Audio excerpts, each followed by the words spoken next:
Pay very close attention, because what you are about to hear will dismantle everything you have been taught about being a good person. Everything. Every lesson your parents drilled into you. Every rule society shoved down your throat. Every time you were told to smile, to forgive, to turn the other cheek, to be the bigger person. All of it. Every single piece of that programming is about to be questioned. Not because kindness is evil, not because generosity is weakness, but because the version of nice you have been performing your entire life is not kindness at all. It is a cage, and you built it yourself. You decorated it with good manners. You furnished it with people-pleasing, and now you sit inside it, wondering why the world keeps walking past you as if you do not exist. Let me ask you something, and I want you to answer honestly, not to me, but to yourself. How many times this week alone did you say yes when every cell in your body screamed no? How many times did you laugh at something that was not funny, just to make someone else comfortable? How many times did you swallow your words, choke on your own opinions, bury your instincts under a pile of politeness? How many times did you let someone cross a line, and instead of confronting them, you smiled? You nodded, you moved on. And then later, alone in the dark silence of your own mind, you replayed the moment over and over again, furious at yourself, disgusted by your own cowardice, whispering what you should have said, but never did. That is not niceness. That is surrender. And Niccolo Machiavelli understood this 500 years ago. He saw the wreckage that false virtue leaves behind. He watched entire kingdoms crumble, not because their rulers were cruel, but because they were too concerned with being loved. He wrote, and pay close attention to this, that a ruler who wishes to maintain his position must learn how not to be good. Not how to be evil, how not to be good. There is a universe of difference between those two things, and that difference is exactly where your transformation begins. You see, the world did not teach you to be kind. The world taught you to be convenient. It taught you to shrink yourself so others could feel tall. It taught you to dim your fire so others would not feel the heat. It taught you that your needs come last, that your voice should be soft, that your boundaries should be flexible, that your anger should be hidden, and that your pain should be private. And you obeyed. You obeyed because you thought that was the price of love. You thought that if you gave enough, bent enough, sacrificed enough, people would finally see you. They would finally respect you. They would finally choose you. But they did not, did they? They did not choose you. They used you. They used your softness as a footstool. They used your patience as permission. They used your silence as an invitation to push further. And the worst part, the part that burns like acid in your chest when you finally admit it to yourself, is that you let them. You held the door open and smiled while they walked through carrying everything that should have been yours. This is the wound that most people never heal from. Not betrayal, not heartbreak, not failure, but the slow, grinding realization that they betrayed themselves. That the person who hurt them the most was not the manipulator, not the liar, not the user. It was the version of themselves that kept saying, "It is fine. I do not mind. Whatever you need." Machiavelli did not write for the cruel. He wrote for the naive. He wrote for those who had been devoured by a world that rewards strategy and punishes sincerity. He looked at the political landscape of Renaissance Italy, a chessboard soaked in blood and ambition, and he saw the same pattern repeating itself century after century. The generous were exploited, the trusting were betrayed, the kind were consumed, and the ones who survived, the ones who built empires that lasted, were not monsters. They were realists. They understood one principle that most people spend their entire lives avoiding. The world does not care about your intentions. It only responds to your positioning. Let that settle in for a moment. The world does not care about your intentions. It only responds to your positioning.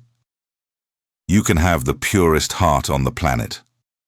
You can wish nothing but good for every human being you encounter. You can pray for peace, donate to charity, forgive every offense, and still, you will be crushed if you do not know how to position yourself, because intentions live inside you, invisible and silent. But positioning, that is visible, that is felt, that is what the world reads when it decides whether to respect you or devour you. Think of a lion. A lion does not announce its morality. A lion does not walk through the savannah explaining that it means no harm. A lion does not apologize for taking up space. A lion simply exists with a presence so undeniable, so gravitationally powerful, that the entire ecosystem reorganizes itself around it. Not because the lion is cruel, but because the lion is clear. Clear about what it is. Clear about what it will tolerate. Clear about the cost of crossing its path. Now think about yourself. What are you clear about? What line have you drawn that no one is allowed to cross? What cost have you established for those who disrespect you? If you cannot answer those questions instantly, without hesitation, then you have just identified the root of every frustration, every resentment, every sleepless night you have suffered. You have no positioning. You are a territory without borders, and territories without borders get invaded. Always. Machiavelli wrote that it is better to be feared than loved, if one cannot be both. And before you recoil from that statement, before you dismiss it as the ramblings of a cynical old Italian, understand what he truly meant. He was not advocating for tyranny. He was stating a mathematical truth about human nature. Love, in its purest form, is conditional. It depends on the other person's mood, their needs, their perception of you on any given day. Love fluctuates. Love evaporates. Love is given and revoked at the whim of the giver. But respect, the kind of respect that comes from clear boundaries and unshakable self-worth, that is structural. That does not bend with the wind. That is not dependent on someone else's emotional weather. And here is the paradox that will reshape your understanding of every relationship you have ever had. The people who are most loved, truly loved, are not the ones who beg for affection. They are the ones who could walk away at any moment and mean it. They are the ones whose absence would create a void so devastating that others would do anything to prevent it. They are loved not because they gave everything, but because they were willing to give nothing if the price was their dignity. You have been playing the wrong game. You have been playing a game called, "If I am nice enough, I will be rewarded." But that game has no winners. It has only people who grow bitter, people who grow resentful, people who wake up at 40 or 50 and realize they spent decades building someone else's life, while their own gathered dust. The game you need to play is entirely different. It is not a game of niceness. It is a game of strategy. And strategy does not mean cruelty. It does not mean manipulation. It does not mean becoming cold or heartless or hollow. It means becoming deliberate. It means knowing exactly what you are doing, why you are doing it, and what you expect in return. It means ending the era of accidental living and entering the era of intentional power. This is what Machiavelli offered the world, not a manual for evil, but a mirror for the self-deceived. He held that mirror up to princes and politicians, but the reflection it shows is universal. It shows you. It shows me. It shows every human being who has ever confused submission with virtue. So let us begin the dismantling. Let us take apart, piece by piece, the architecture of false niceness that has kept you small. And in its place, let us build something far more powerful, far more authentic, and far more dangerous.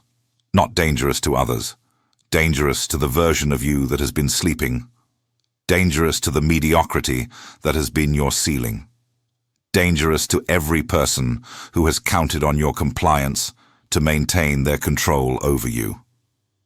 The first thing you must understand is that niceness, as most people practice it, is not a virtue. It is a transaction. You smile because you want to be liked. You agree because you want to avoid conflict. You give because you want to be seen as generous. You forgive because you fear the discomfort of confrontation. Every act of so-called kindness is, at its core, an exchange. You are trading your authenticity for approval. You are selling your truth for the temporary comfort of social harmony. And the price you pay is invisible at first. It accrues slowly, silently, like compound interest on a debt you did not know you were accumulating.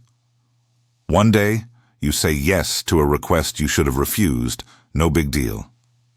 The next day, you absorb an insult you should have addressed. It stings, but you let it go. The next week, someone takes credit for your work, and you say nothing because you do not want to seem petty. The next month, a relationship dynamic shifts, and suddenly, you are the one doing all the giving while the other person does all the taking. And you notice it. Of course you notice it, but you say nothing. Because nice people do not confront. Nice people do not demand. Nice people do not rock the boat. And then one morning, you wake up and you do not recognize yourself. You are exhausted. Not from hard work, not from challenge, not from pursuing something meaningful, but from the sheer labor of maintaining a persona that was never truly you. You are tired of smiling when you are furious. Tired of forgiving people who are not sorry. Tired of being the reliable one, the understanding one. The one who always accommodates, always adjusts, always makes room for everyone else, while occupying the smallest possible space yourself. This exhaustion is not a weakness. It is a signal. It is your authentic self, the one buried under years of conditioning, screaming at you to stop performing, to stop pretending, to stop sacrificing yourself on the altar of other people's comfort. Machiavelli understood that most people are not evil. Most people are simply strategic in ways they refuse to admit. The friend who always calls you when they need something but disappears when you are in crisis, they are not evil. They are strategic. They have calculated, perhaps unconsciously, that you will always be available, and so they invest their energy elsewhere. The colleague who takes credit for your ideas is not evil. They are strategic. They have identified you as someone who will not fight back, and so they exploit that opening. The partner who dismisses your feelings is not evil. They are strategic. They have learned that your love is unconditional, and so they spend their conditions elsewhere. Everyone around you is playing a game whether they know it or not. The question is not whether the game exists. The question is whether you will continue to play it blindfolded. And this is where the transformation begins. Not with anger, not with revenge, not with becoming the very thing you despise, but with clarity, with the cold, clean, surgical clarity of someone who finally sees the board for what it is. You are not becoming cruel. You are becoming conscious. You are not abandoning kindness. You are abandoning the performance of kindness that leaves you empty. There is a version of you that is generous and strong, that gives freely, but never from a place of depletion, that loves deeply, but never at the cost of self-respect, that forgives genuinely, but never forgets the lesson. That is kind to the deserving and indifferent to the unworthy. That version of you does not need to be created. It needs to be uncovered. It has been there all along, buried under the rubble of every time you said yes when you meant no, every time you smiled when you wanted to scream, every time you chose peace over truth. Machiavelli wrote that the one who adapts his policy to the times prospers, and the one who does not, does not. And the times have changed. The era of being rewarded for blind obedience, for endless patience, for selfless devotion to people who would not do the same for you, that era is over, if it ever existed at all. The era we live in now rewards clarity. It rewards boundaries. It rewards the person who knows their worth and refuses to negotiate it downward. You are standing at the edge of that transformation right now. You can feel it. Something in you has shifted just by hearing these words. Something ancient, and instinctive, something that was always there but was silenced by the noise of obligation and expectation. That something is your strategic mind, your inner strategist. The part of you that knows with absolute certainty that you deserve better than what you have been accepting. But knowing is not enough.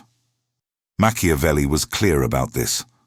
Knowledge without action is the most dangerous form of self-deception. It allows you to feel enlightened while remaining imprisoned. It lets you believe you have changed while everything around you stays the same. The transformation is not in the understanding. It is in the execution. And execution requires something that nice people are terrified of. It requires saying no without apology. It requires walking away without explanation. It requires letting people be disappointed in you and sleeping soundly anyway. It requires choosing your own peace over someone else's comfort. It requires becoming, in the eyes of those who benefited from your compliance, the villain, and being completely, utterly, magnificently at peace with that. Because here is a truth that the world will never tell you directly. A truth that Machiavelli encoded in every page he ever wrote. The people who call you selfish when you start having boundaries are the ones who benefited from you having none. The people who accuse you of changing are the ones who preferred the version of you they could control. The people who say you have become cold are the ones who were warmed by your fire while you froze. Their discomfort is not your responsibility. Their adjustment is not your burden. Their opinion of the new you is irrelevant, because the new you is not performing for an audience. The new you is living for a purpose. And purpose does not require applause. It requires alignment. There is a moment in every person's life when the mask cracks. Not when someone else removes it, but when the weight of wearing it becomes heavier than the fear of what lies underneath. That moment is now. Right now. You are feeling it as these words wash over you. That tightness in your chest, that strange mix of fear and excitement, that voice inside you that whispers, "Finally, someone said it." That voice is not new. It has been speaking to you for years. You have just been too busy being nice to listen. Machiavelli observed that men judge generally more by the eye than by the hand, for everyone can see, but few can feel. What did he mean by this? He meant that the world evaluates you based on what it sees, not what you intend. Your invisible sacrifices go unnoticed. Your silent suffering earns no medals. Your internal battles win no external respect. The world sees your posture, your response time, your willingness to tolerate, your speed in forgiving, and from these visible signals, it assigns you a value, not a moral value, a strategic value, a value that determines how much it can take from you before you push back. If the world sees someone who never pushes back, it assigns you the lowest strategic value possible.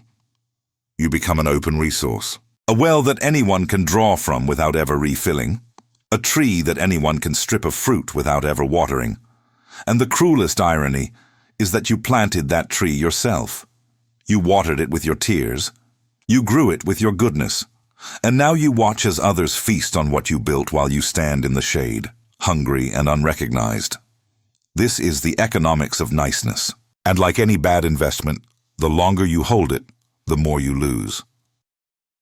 But there is another economy, a parallel system that operates on entirely different rules. In this system, your attention is currency, and you spend it only where it earns returns. Your time is territory, and you defend it with walls, not apologies. Your energy is a weapon, and you deploy it with precision, not generosity. Your words are arrows, and you release them only when they will hit their mark. In this system, you do not give to be liked. You invest to build power, not power over others, but power over yourself. Power over your reactions, power over your emotions, power over the narrative that others try to write about you. This is the system Machiavelli described. This is the system that every person who has ever risen from nothing to something has instinctively understood. And this is the system you are about to enter. But first, you must grieve. Yes, grieve. Grieve the years you lost performing for people who did not deserve the show. Grieve the opportunities you missed because you were too busy managing someone else's emotions. Grieve the version of yourself that could have existed if you had learned this lesson sooner. Let that grief wash through you. Do not resist it. Do not be nice about it. Feel it. Own it. And then let it fuel you. Because grief, when properly channeled, is not a weakness. It is rocket fuel. It is the fire that burns away everything false and leaves only what is real. And what is real, what has always been real, is that you are not a doormat. You are not a pushover. You are not a people pleaser. You are a strategist who forgot their own nature. And today, right now, in this very moment, you are remembering. The ancient Roman senators understood something that modern society has deliberately forgotten. They understood that mercy without strength is just another word for weakness. That forgiveness without consequence teaches nothing except that the offense can be repeated. That generosity without boundaries is not generosity at all. It is self-destruction wrapped in a ribbon. Machiavelli, who studied these Romans with obsessive attention, distilled their wisdom into a single devastating insight. It is necessary for a prince to know how to use both natures, the beast and the man. You have been using only one nature your entire life. The man, the civilized, polite, accommodating, agreeable man. And that nature has served others well. It has made you useful, predictable, controllable, but it has not served you. It has not protected you. It has not elevated you. The beast does not need to be unleashed. It needs to be acknowledged. It needs to be integrated. It needs to be sitting right behind your eyes every time someone tests your limits, not snarling, not attacking, but present, visible, unmistakable, so that anyone who looks at you understands on a primal level that there is a line, and crossing it has a cost. This is not about becoming aggressive. This is about becoming complete. A sword in a sheath is not violent, but no one mistakes it for a walking stick. If you have felt the tremor of recognition in these words, if something ancient has stirred in the depths of who you are, then you are ready for what comes next. Because we are about to go deeper, we are about to examine the specific traits that separate the strategically powerful from the chronically nice. We are about to name the behaviors that have been draining your power and replace them with alternatives so precise, so calculated, so devastating in their effectiveness that you will never look at a social interaction the same way again. Stay with me. The architecture of your new self is about to take shape. Now that the foundation has been laid, now that you understand the lie you have been living, it is time to go deeper. It is time to examine the architecture of strategic power and understand, with surgical precision, what separates the person who commands respect from the person who begs for it. Machiavelli identified something that most modern thinkers are too polite to say out loud. He noticed that the qualities people admire in theory are rarely the qualities they respect in practice. They admire generosity, but they respect restraint. They admire openness, but they respect mystery. They admire warmth, but they respect composure. There is a gap between what people say they want and what actually moves them, and in that gap lives the entire science of strategic living. Let us begin with the first trait of the strategically powerful, controlled silence. You have been taught that communication is the foundation of every good relationship, that talking things through is always the answer, that expressing your feelings is a sign of emotional intelligence. And there is truth in that, but it is a partial truth, a half-truth. And half-truths are the most dangerous kind of lie, because they are so easy to believe. The full truth is this: silence is a language more powerful than any word ever spoken. When you speak, you reveal. When you are silent, you conceal. and what is concealed holds power precisely because it is unknown. Think about the people in your life who command the most respect. Are they the ones who talk the most? Are they the ones who share every thought, every feeling, every opinion the moment it crosses their mind? No. The ones who command the most respect are the ones who listen more than they speak.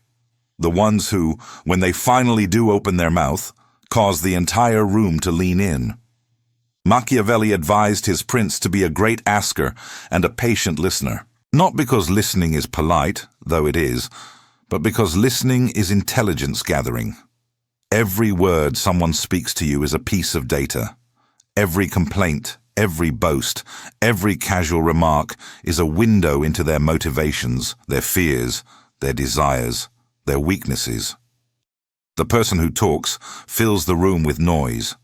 The person who listens fills their mind with ammunition. But controlled silence is more than just not talking.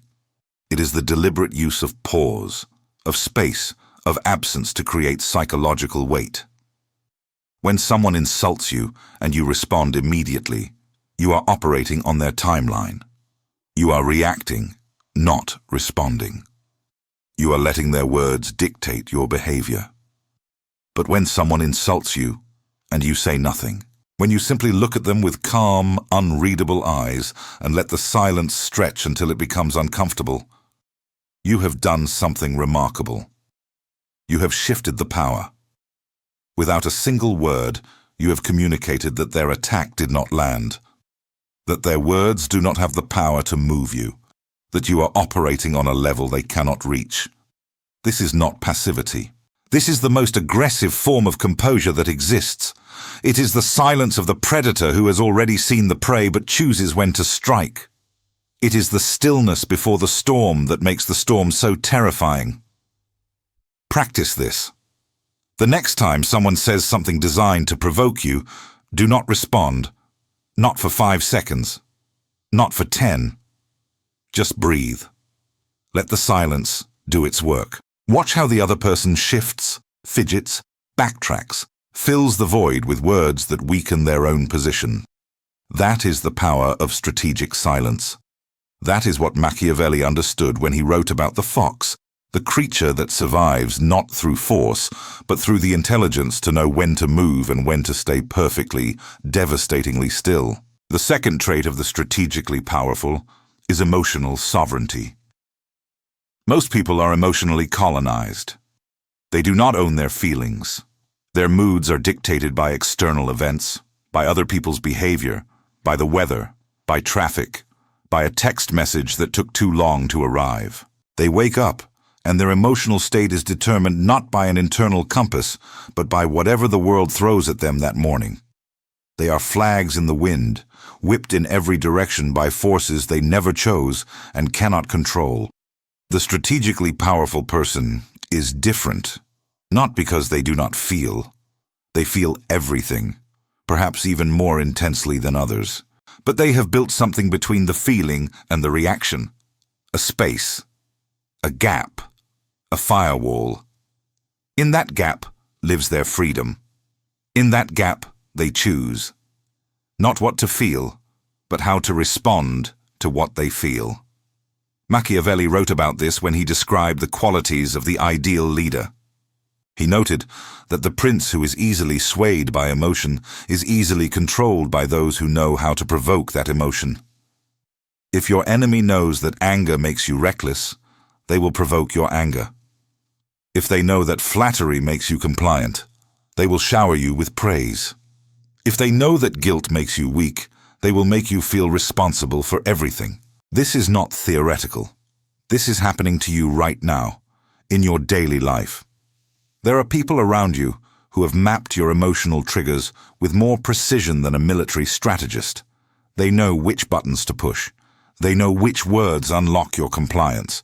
They know that if they raise their voice, you will lower yours. They know that if they cry, you will apologize even when you did nothing wrong.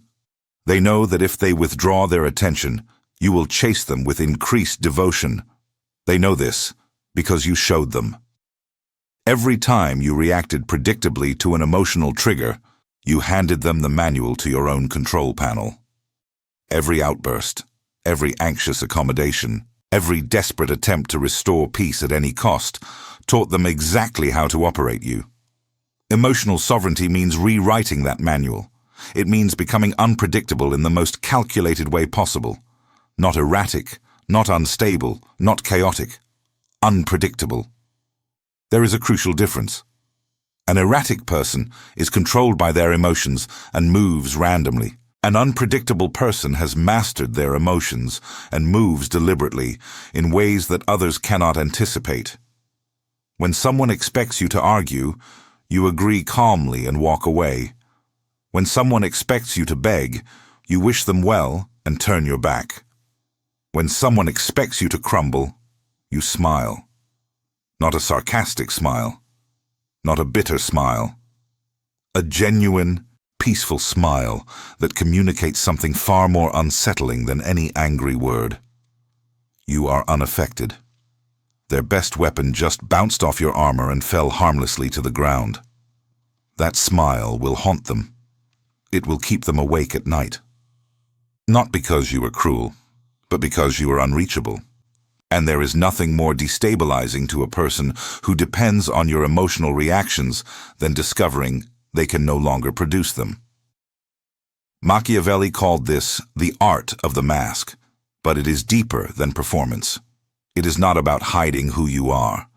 It is about choosing when and to whom you reveal yourself.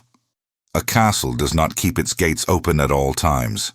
It chooses who enters. It decides what is seen from the outside and what remains hidden within. Your emotions are the interior of your castle. They are real. They matter, but they are not public property. They are not communal resources. They are yours, and you decide who earns access to them. The third trait of the strategically powerful is the economy of investment. Observe how the chronically nice person distributes their energy. They give equally to everyone.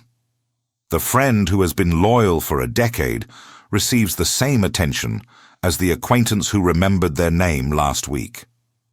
The colleague who supported them during a crisis gets the same emotional investment as the co-worker who only appears when they need a favor.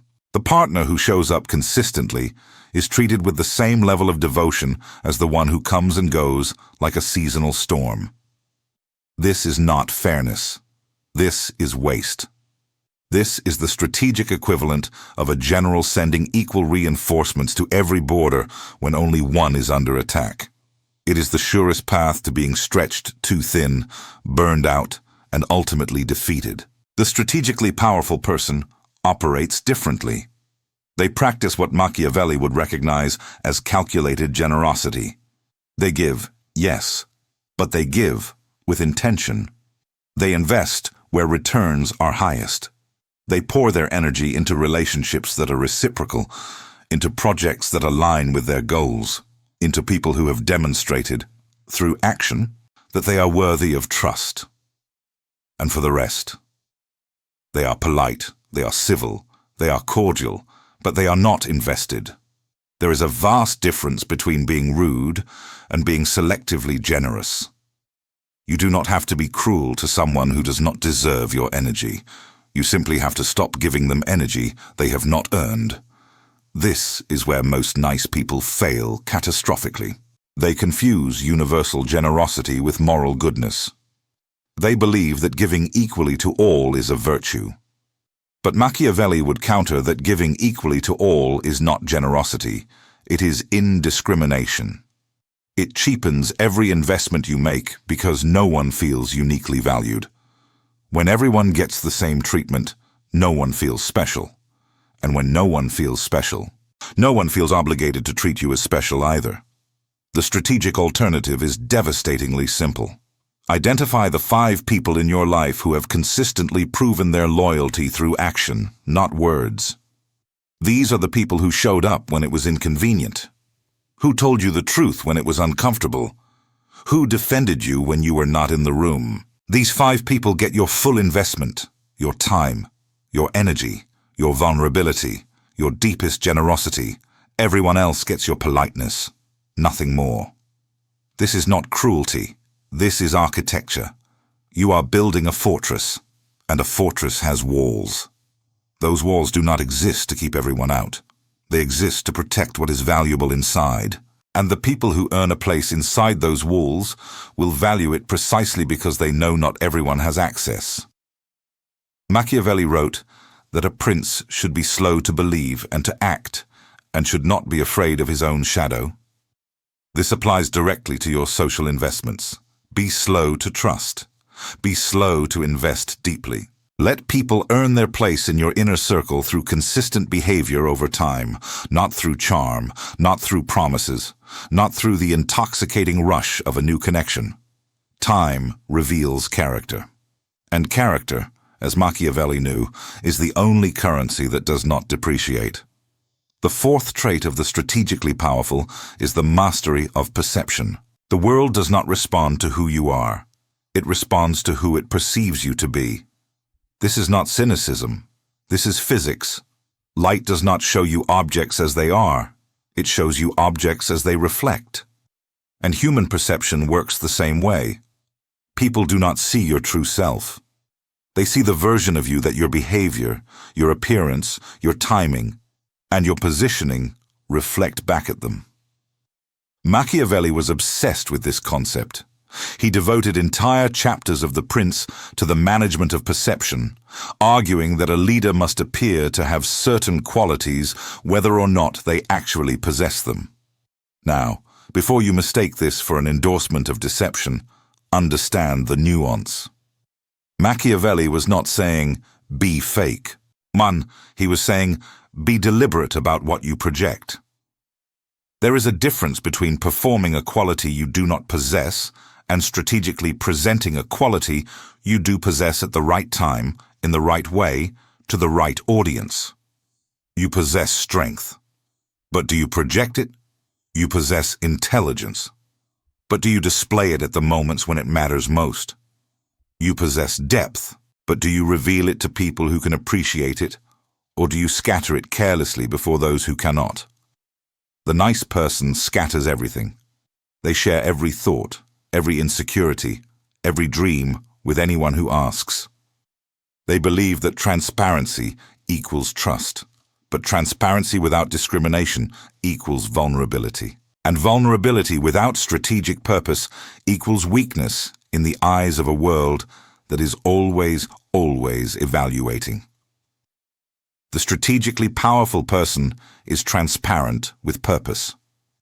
They share their insecurities with the one person who has earned that level of trust. They reveal their ambitions only when revelation serves a strategic purpose. They display vulnerability as a tool of connection, not as a habit of emotional incontinence.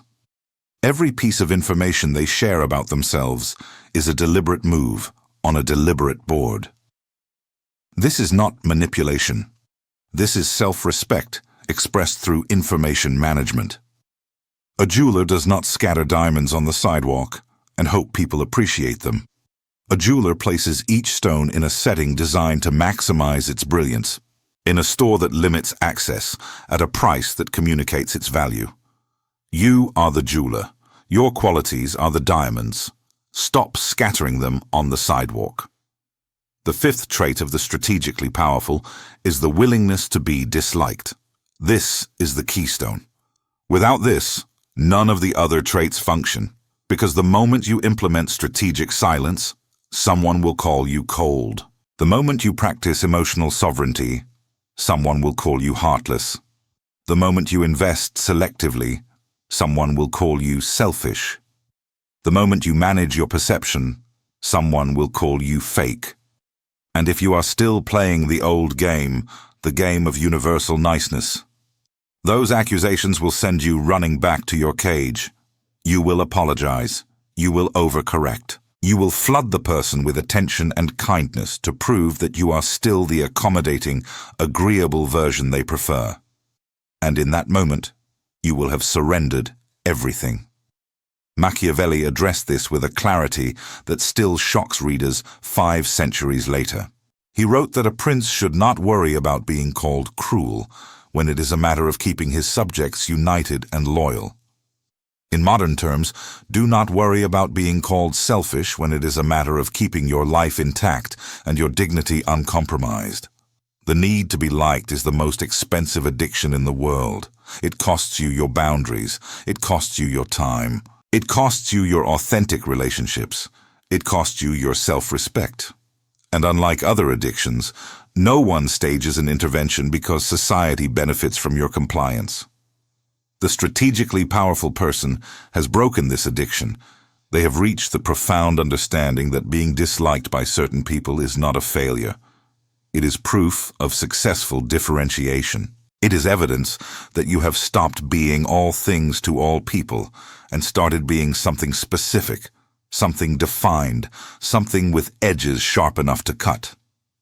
Not everyone will appreciate a blade, but no one mistakes it for a cushion.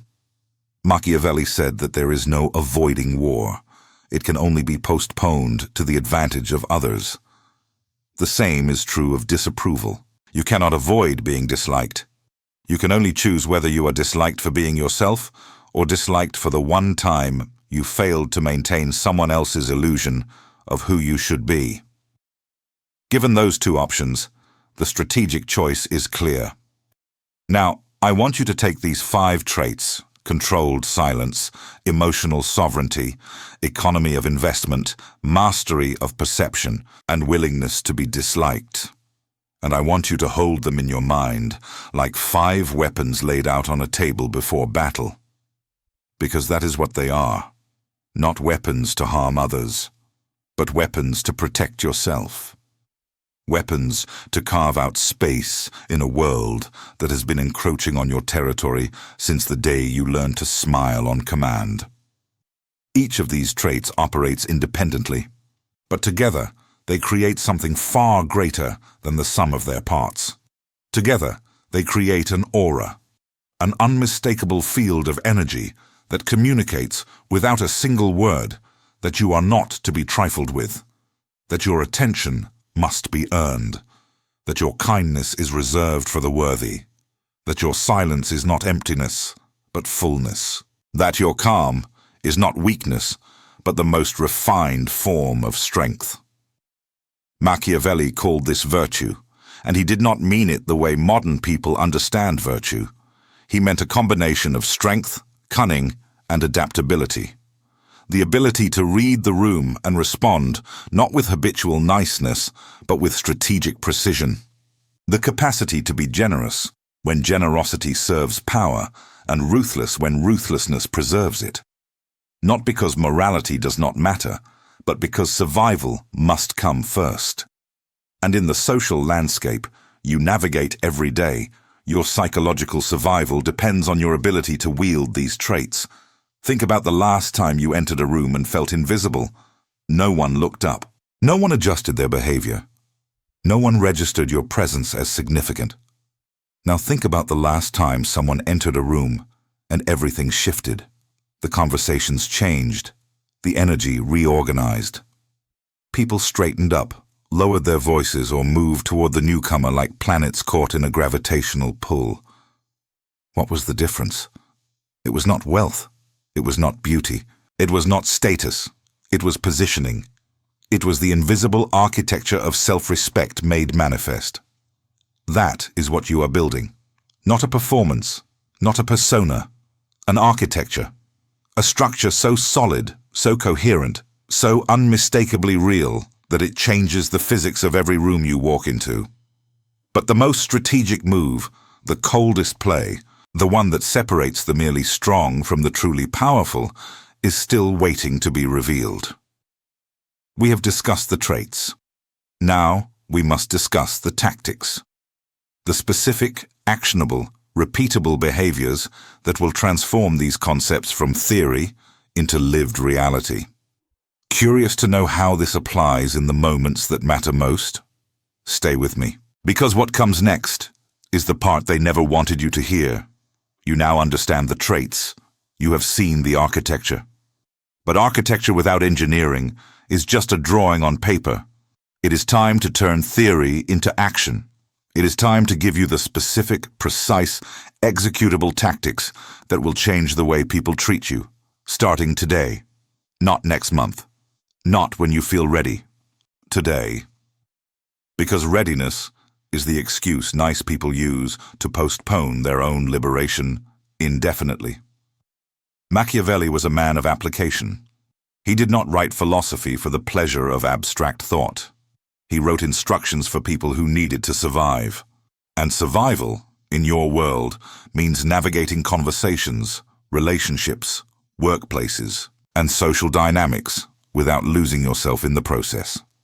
So let us begin with the situations that drain you the most and rebuild your response to each one from the ground up. Tactic 1. The art of the delayed response. You receive a text, an email, a request, a demand. Your conditioning screams at you to respond immediately, to be available, to be helpful, to prove that you are dependable. But immediate response communicates something dangerous. It communicates that you have nothing more important to do. It communicates that the sender's timeline is your priority.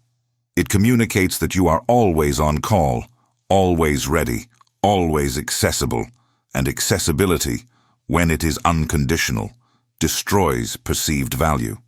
Consider this. The most sought-after professionals in any field are the hardest to reach. The most desired people in any social circle are the ones whose schedule is full. The most respected leaders in any organization are the ones whose time is clearly protected. This is not coincidence. This is the law of scarcity applied to human attention. From this moment forward, you do not respond to non-urgent messages immediately. You respond when it is strategically advantageous to respond. This does not mean playing games. It does not mean being petty or passive-aggressive. It means operating on your own timeline.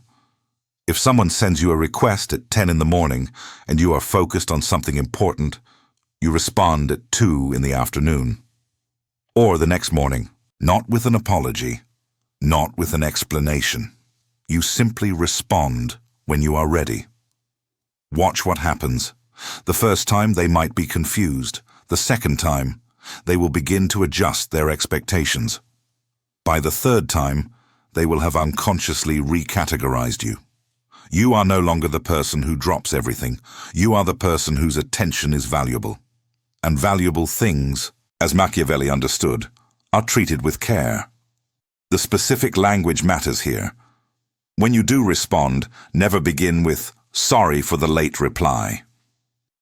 That phrase is the verbal equivalent of kneeling. Instead, begin with substance. Answer their question. Address their concern. Move the conversation forward. The absence of an apology is itself a communication.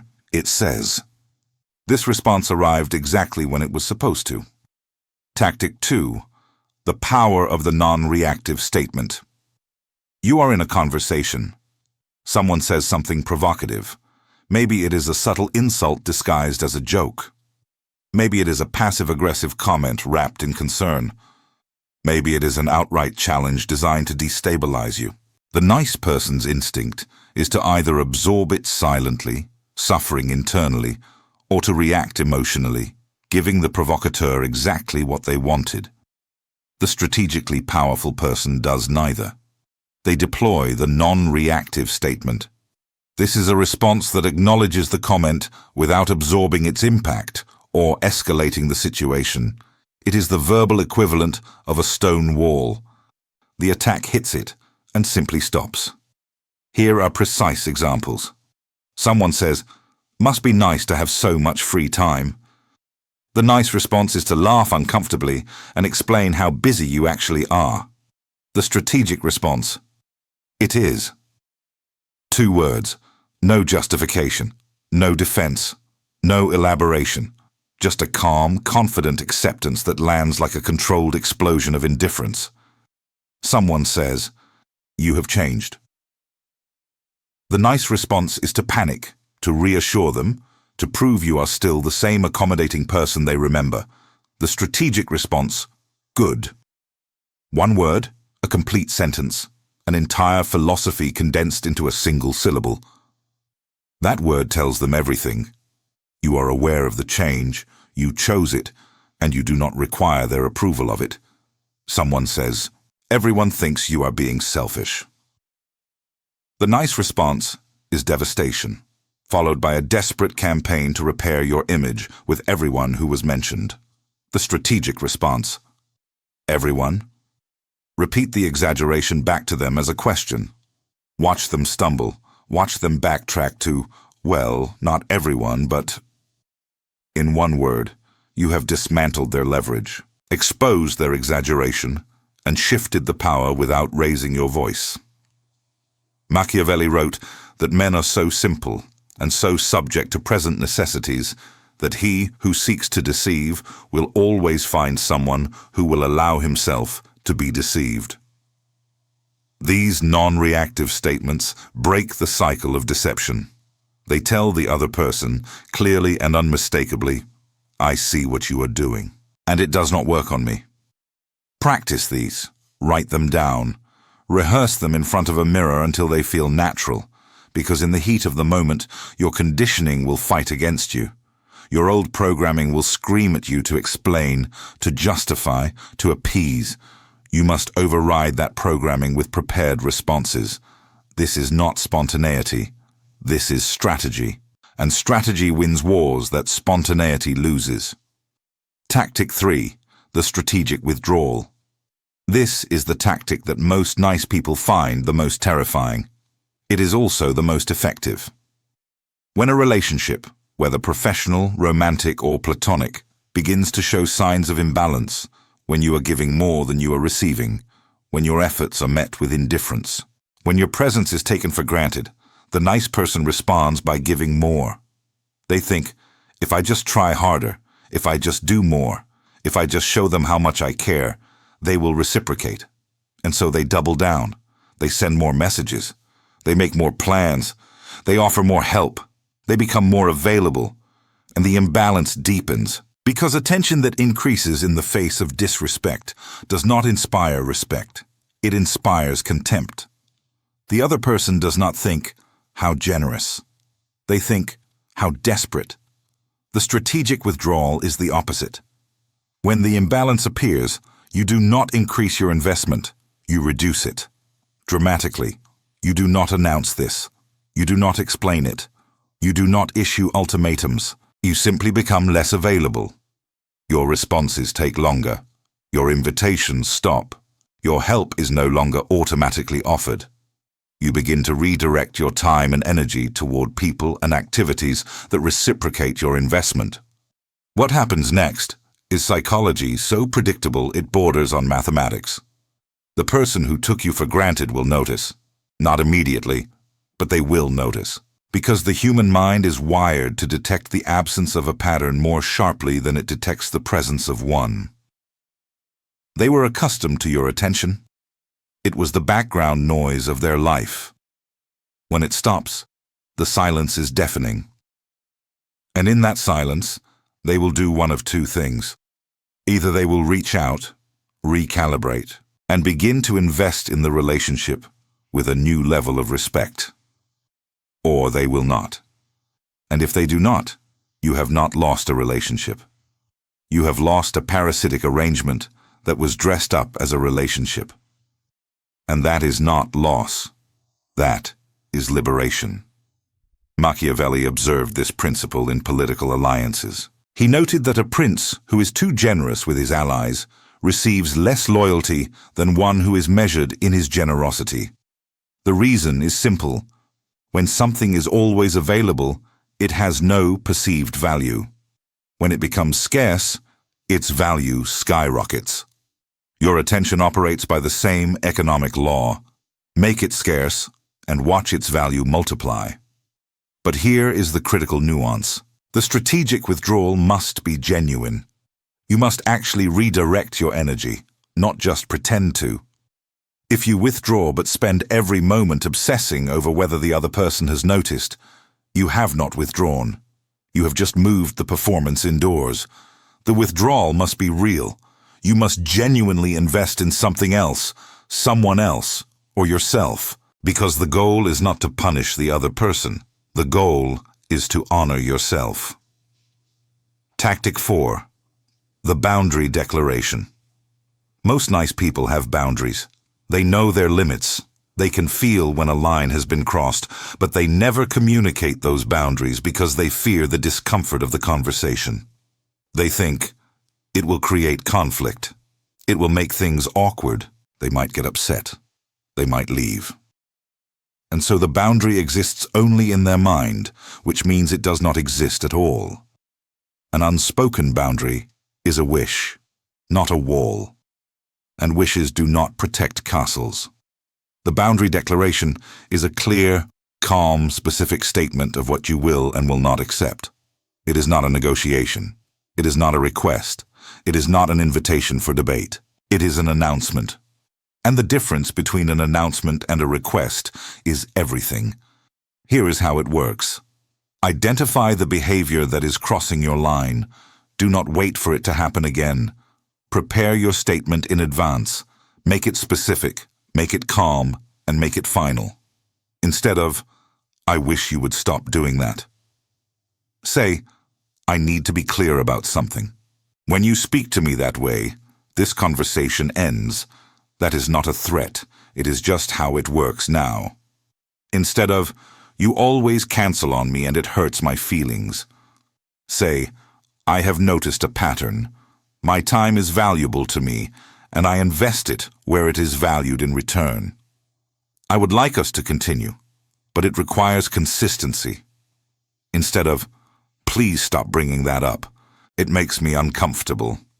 Say, that topic is closed. We are not revisiting it. Notice the structure. No justification. No emotional spillover. No lengthy explanation of why you feel the way you feel. The boundary stands on its own authority. It does not need your emotional biography as a supporting document. Machiavelli would recognize this as the declaration of the sovereign. A sovereign does not explain their borders. They enforce them. The explanation is the enforcement.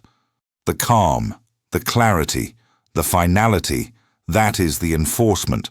And when someone tests that boundary because they will test it, the enforcement must be immediate and proportionate. If you said the conversation ends when they speak to you a certain way, the conversation must end the next time it happens. Not next time, that time. If you said your time goes where it is valued, your time must actually leave when it is devalued. The boundary has no power if the consequence is theoretical. The consequence must be experiential. This is the moment most nice people falter. The moment of enforcement. Because enforcement feels like conflict, and they have been conditioned to avoid conflict at all costs. But here is a truth that will set you free. The discomfort of enforcing a boundary lasts minutes. The damage of not enforcing it lasts years. Choose your discomfort wisely. Tactic 5. The strategic complement. Not all strategy is defensive. Some of the most powerful moves are generous ones, deployed with surgical precision. The nice person compliments freely and frequently. They tell everyone they meet something pleasant because it makes them feel good and it keeps the social peace. But a compliment given to everyone is a compliment valued by no one. It becomes noise, background, wallpaper. People stop hearing it because it has lost all discriminating power. The strategically powerful person compliments rarely, specifically, and memorably. When they offer praise, it lands like a revelation because it is clearly not their default setting. The recipient knows instinctively that this compliment was earned, not given out of social obligation. The mechanics: compliment only what is genuinely impressive. Be specific about what impressed you. Deliver it with calm, not enthusiasm, and then move on immediately without dwelling on it. Example: instead of "great job on that presentation," say, "The way you structured that third argument was precise. That was strategic." Then change the subject. Do not wait for thanks. Do not elaborate. Let the specificity and the brevity do the work. That person will remember that compliment for months. Because it was real. Because it was rare. Because it came from someone who does not distribute praise like flyers on a street corner. Machiavelli understood the political power of selective praise. He noted that a prince who rewards liberally is eventually taken for granted, while one who rewards selectively creates an atmosphere of aspiration. People do not merely appreciate the reward, they strive for it. They adjust their behavior to earn it. Your selective compliments create the same dynamic. People will begin to perform at their best around you, not out of fear, but because they know you are watching with discerning eyes, and your approval means something.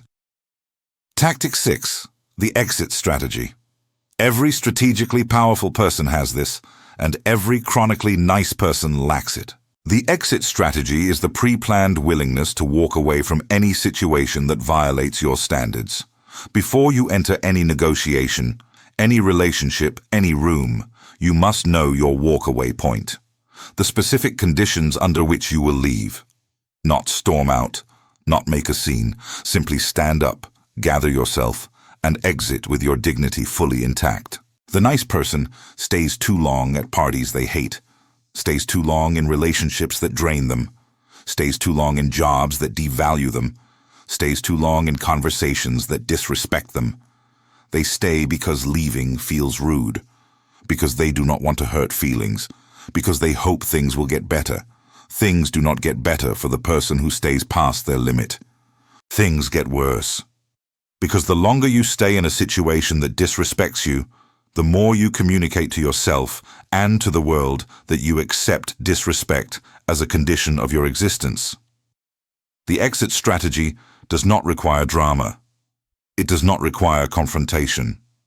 It requires a sentence, delivered calmly. Thank you for your time. I need to go.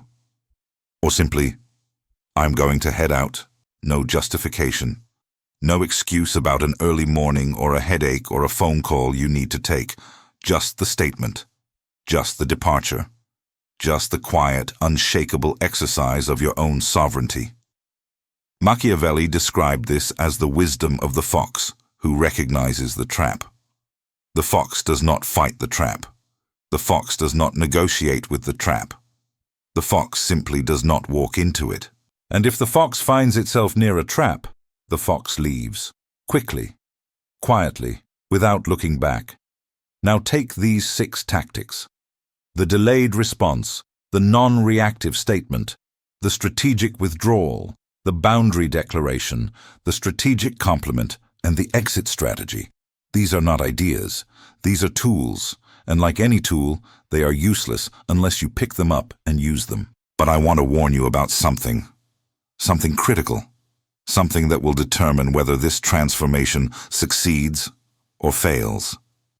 There are errors. Specific, predictable, devastating errors that people make when they first attempt to shift from niceness to strategy. And if you make these errors, you will not become powerful. You will become a caricature. You will become the very thing that gives strategic thinking a bad name. So, pay very close attention to what comes next.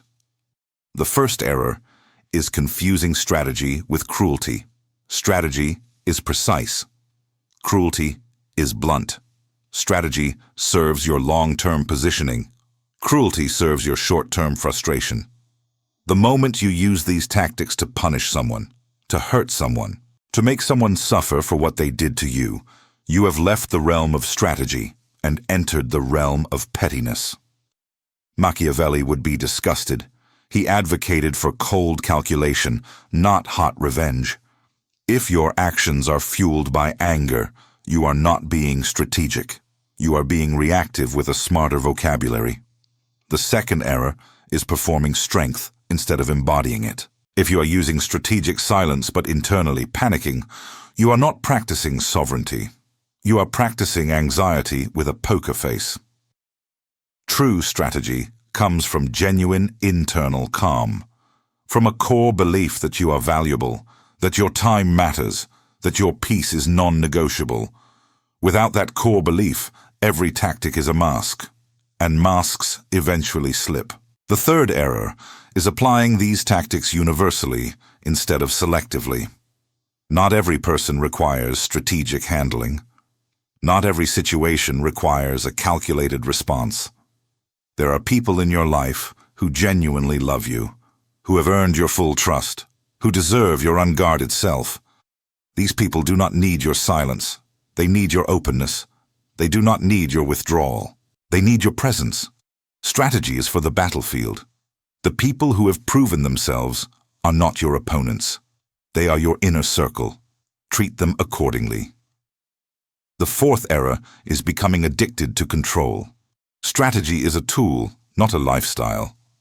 If you begin to view every interaction through the lens of power dynamics, you will become paranoid. You will see threats where there are none. You will lose the capacity for spontaneous joy, for unguarded laughter, for the simple, unstrategic pleasure of being human. Machiavelli wrote for princes who navigated courts filled with danger. Your life, most likely, is not a Renaissance court. Use the tactics when they are needed.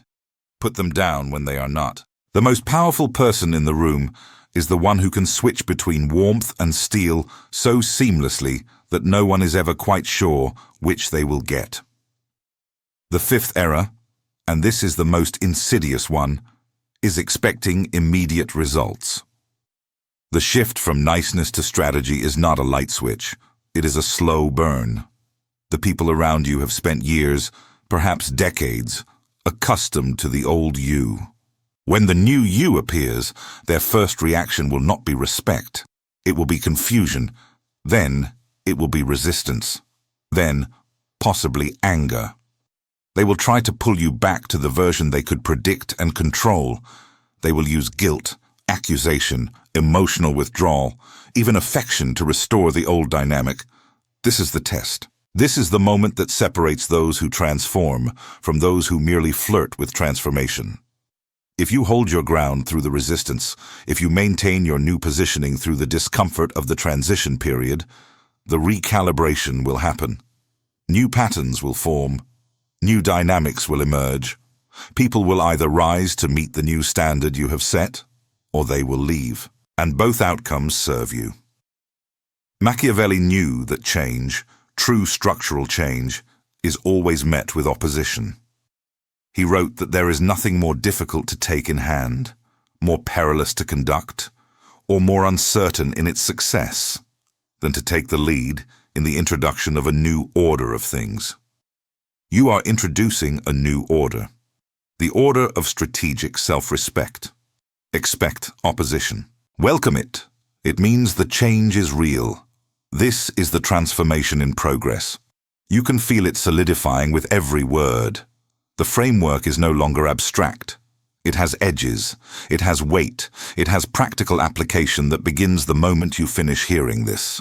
But there is one more layer. One final revelation that will cement everything we have discussed into an unshakable identity. The metamorphosis is not complete yet. The most powerful version of you is still waiting, just beyond the horizon, and it holds a truth that very few ever discover. Stay with me. This is where everything converges. Something has changed. You can feel it, can you not? There is a weight in your chest that was not there before. Not the weight of sadness or burden, but the weight of substance, the weight of a foundation being laid inside you that no one can shake. The words you have heard so far have not just entertained you. They have rearranged you, quietly, structurally, irreversibly. This is the metamorphosis.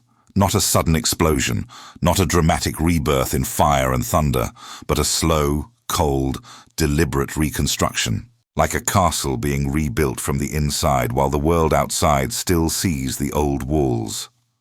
They do not know yet. They cannot see it yet. But you can feel it. And that feeling is the most dangerous thing in the world, not to others, but to every limitation that has ever been placed upon you. You are no longer the person who walked into this conversation. That person was tired. That person was stretched thin. That person smiled when they wanted to scream and said yes when their entire being meant no. That person gave their power away like it was worthless, scattering it at the feet of anyone who asked, and some who did not even bother to ask but simply took. That person is fading now, not dying because you do not kill what you were. You honor it. You recognize that the old you survived, the old you endured, the old you absorbed blows that would have shattered someone without that resilience. But survival is not the same as sovereignty. Endurance is not the same as dominion, and the time for merely surviving is over. Machiavelli wrote that fortune is like a river that, when it is raging, floods the plains, uproots trees, and sweeps away everything in its path. But when it is calm, men can prepare with dams and channels so that when the river rises, it is contained. You have been living in the flood. You have been swept along by other people's emotions, other people's expectations, other people's agendas. You had no dams. You had no channels. You had only your willingness to endure, which is noble but insufficient. Now you are building the dams. Every tactic you learned, every trait you internalized, every truth you absorbed is a stone in that dam. Strategic silence, emotional sovereignty, economy of investment, mastery of perception, willingness to be disliked, delayed responses, non-reactive statements, strategic withdrawals, boundary declarations, selective compliments, exit strategies. These are not tricks. These are not techniques. These are the materials of a new self, an architecture so solid that the next flood, and there will be a next flood, will meet resistance where it once met open plains. Let us consolidate what you have become. You are no longer someone who speaks to fill silence. You are someone whose silence fills rooms. When you are quiet, people lean in. When you speak, people listen. Not because you are loud, but because you are rare. Your words have weight because you do not waste them on noise. Every sentence that leaves your mouth has been considered, measured, and released with intention. You do not narrate your thoughts for an audience. You express your position for a purpose. You are no longer someone whose emotions are public property. You feel everything, perhaps more intensely than ever before. But what you feel and what you show are two different things chosen by you. Your joy is genuine. Your anger is controlled. Your sadness is private. Your enthusiasm is strategic. You are not cold. You are curated. You decide what the world sees. And the world sees someone whose emotional composure is both inviting and slightly terrifying in its depth. You are no longer someone who invests equally in everyone. You have built your inner circle with the precision of an architect and the selectivity of a jeweler. The few who have earned your full trust receive a loyalty so fierce it would shock the people on the outside. You would go to war for your inner circle.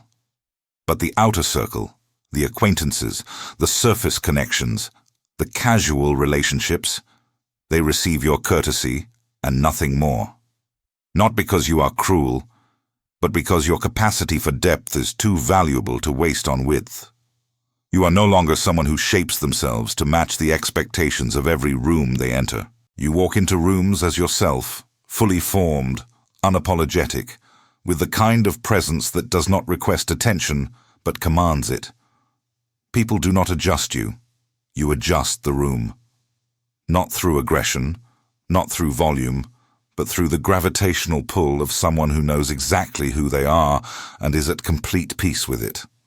And most critically, most powerfully, most dangerously, you are no longer someone who fears disapproval. Disapproval used to be your prison. The possibility that someone might not like you, might criticize you, might talk about you behind your back, that possibility used to dictate your every move. It chose your words. It shaped your smile. It determined your boundaries, or rather, the absence of them. But that fear has lost its teeth, not because you do not care what people think. Caring about perception is strategic, but because you no longer sacrifice your truth to manage it. You would rather be respected as you are than loved for who you are not. Machiavelli saw this transformation in the great leaders he studied. He noticed that the ones who endured, the ones who built legacies that outlasted their lifetimes, were not the ones who tried to please everyone. They were the ones who had a clear sense of self so unwavering that the world eventually organized itself around them rather than the other way around. They did not chase approval. Approval chased them. Because there is nothing more magnetic than a person who does not need you, but chooses to be present anyway. That is what you have become, not someone who does not need connection. You are not a monk or a hermit or a cold machine. You are someone who does not need validation to function. You can love without losing yourself. You can give without depleting yourself. You can connect without abandoning yourself. The difference is subtle from the outside, but seismic from the inside. And you can feel that seismic shift right now, reverberating through every layer of who you are. But here is the paradox. The paradox that Machiavelli hinted at, but never fully articulated, because perhaps even he could not see it from his position in history. And this paradox is the most important thing you will hear today. The paradox is this. The more strategic you become, the more genuinely kind you become. Not the old kindness, not the transactional kindness that gave in order to receive, not the performative kindness that smiled in order to be liked, not the desperate kindness that forgave in order to avoid confrontation. A new kind of kindness, a sovereign kindness, a kindness that comes not from weakness, but from surplus, not from neediness, but from abundance, not from fear, but from choice. When you no longer need people to like you, you are free to like them. When you no longer need their approval, you can give them yours without agenda. When you no longer fear their rejection, you can accept them without condition. Strategy does not kill kindness. Strategy liberates kindness from the prison of desperation. It removes the hidden contract, the unspoken, "I will be nice to you if you are nice to me," and replaces it with something far more authentic. I am kind to you because I choose to be, and I require nothing in return. This is the kindness that Machiavelli's critics never understood. They read The Prince and saw only cold calculation. They missed the deeper current running beneath every page, the recognition that a person who has mastered themselves, who has achieved strategic sovereignty over their own emotions and behavior, is finally free to be genuinely generous. Not out of compulsion, not out of conditioning, but out of authentic choice. The nice person gives because they are afraid of what happens if they stop. The strategic person gives because they are free enough to want to. There is an ocean of difference between those two forms of generosity, and the recipients can feel it. They can feel, on a level beyond conscious thought, when kindness comes from freedom versus when it comes from fear. And they respond differently. They respect the free giver in a way they never respect the fearful one. This is your new position. You are the free giver, the sovereign giver, the one whose kindness carries weight because it was chosen, not compelled. The one whose silence communicates more than most people's speeches. The one whose boundaries are not walls, but architecture that protects something genuinely worth protecting. The one whose loyalty, once earned, is the most valuable currency in any room they occupy. Machiavelli wrote near the end of The Prince about the role of fortune in human affairs. He estimated that fortune controls about half of what happens in our lives, and the other half is governed by our own ability.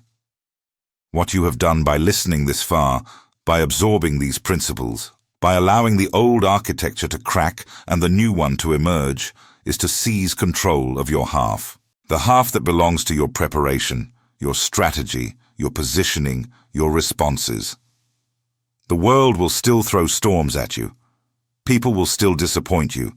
Circumstances will still challenge you. But you will meet those storms from a different position now. Not the open plain, the fortified hill, not the reactive stance of the perpetual people-pleaser, the prepared stance of the strategic sovereign. Let me speak to you now, not as a teacher, but as someone who recognizes what you have just done. What you have done in this hour is not trivial. You have not just listened to content.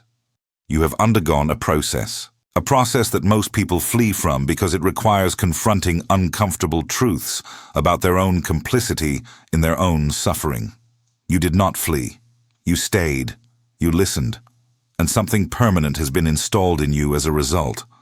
From this day forward, you will catch yourself.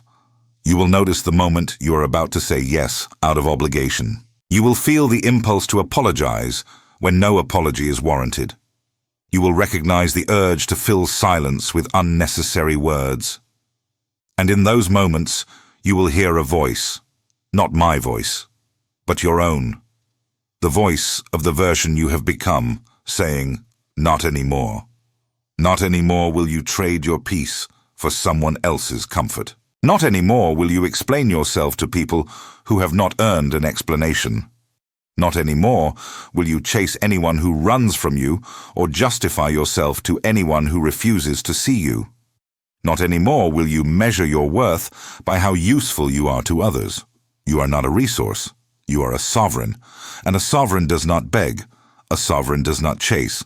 A sovereign does not explain. A sovereign occupies their throne and allows the world to arrange itself accordingly. Machiavelli would have recognized you now. He would have seen in you the quality he prized above all others, the refusal to be a victim of circumstance, combined with the wisdom to turn circumstance into advantage. He did not write for the cruel. He did not write for the manipulative. He wrote for the person who was tired of being consumed by a world that rewards positioning over intention. He wrote for you. And now, 5 centuries later, his message has landed exactly where it was meant to. Here is what I want you to understand about the days ahead. The transformation you feel right now is real, but it is fragile. New architecture requires time to cure, to harden, to become permanent. In the days following this, you will be tested. Old patterns will reassert themselves. Old people will make old requests. Old situations will present old temptations to revert to the version of you that was comfortable and familiar and utterly ineffective. When those tests come, and they will come soon, remember this: the discomfort of growth is temporary. The regret of remaining the same is permanent. Every time you hold your boundary when it would have been easier to drop it, the architecture gets stronger. Every time you choose strategic silence over reactive noise, the foundation gets deeper. Every time you walk away from something that no longer serves you, the castle gets taller. And one day, not far from now, you will realize that holding your ground requires no effort at all. It will have become who you are. Not a performance, not a strategy, an identity. That is the true promise of everything Machiavelli taught. Not that you become a calculating machine, not that you become a cold, distant figure incapable of warmth, but that you become so structurally sound, so internally aligned, so clear about who you are and what you will accept, that the old patterns simply cannot hold you anymore. You outgrow them. You shed them. Like a serpent sheds dead skin to reveal something newer, sleeker, more powerful underneath. You are that serpent now. The old skin is cracking. Let it fall. And here is the final truth, the one that Machiavelli encoded in the very structure of his masterwork. The Prince was not a book about controlling others. Read it again with new eyes, and you will see. It was a book about controlling yourself. Every lesson about managing subjects was a metaphor for managing your own impulses. Every strategy for maintaining a kingdom was a blueprint for maintaining your own integrity. The prince was never the ruler of a nation. The prince was you, ruling the kingdom of your own life, defending the borders of your own peace, managing the resources of your own energy, navigating the alliances and betrayals of your own relationships. You are the prince. You have always been the prince. You simply forgot. The world worked very hard to make you forget. It told you that you were a subject, a servant, a resource for others to deploy. It told you that your purpose was to be useful, to be helpful, to be available, to be nice. And you believed it. For years, maybe decades, you believed it. But the throne was always yours. The crown was always waiting. And now, finally, you have picked it up. Do not put it down again. Machiavelli closed his great work with a plea for action, a plea for someone, anyone, to take what he had written and transform it from theory into reality. Consider this your plea, not from me to you, but from you to yourself. Take what you have learned today and act on it, not tomorrow, not next week, today, in the next conversation, in the next interaction. In the next moment when your old self would have smiled and surrendered, choose instead to be silent, to be sovereign, to be strategic. If this message has reached something inside you, if it has stirred something that was sleeping, if you feel the weight of a new foundation settling in your chest, then I ask you to do one thing. Not for me, for yourself. Comment below the phrase, "I am no longer available for what I used to tolerate." This is not a comment. This is a declaration, a marker in time, a line drawn between who you were before this hour and who you are after it. Anyone can listen. Only those who have truly transformed will declare it. And when you subscribe to this channel, understand what you are doing. You are not clicking a button. You are entering a fortress, a place where we do not peddle easy answers or comfortable lies. A place where the work is interior and the rewards are structural. A place where we declare together that we would rather carry the weight of our own sovereignty than live under the lightness of other people's approval. This is the fortress. The gate is open, but only for those who are willing to leave their old selves at the threshold. Go now. Go into the world that is already beginning to look different through your new eyes. Let your silence speak where your words once begged. Let your boundaries stand where your compliance once knelt. Let your strategic mind operate where your fear once froze you. And remember this, the last thing Machiavelli would want you to carry with you.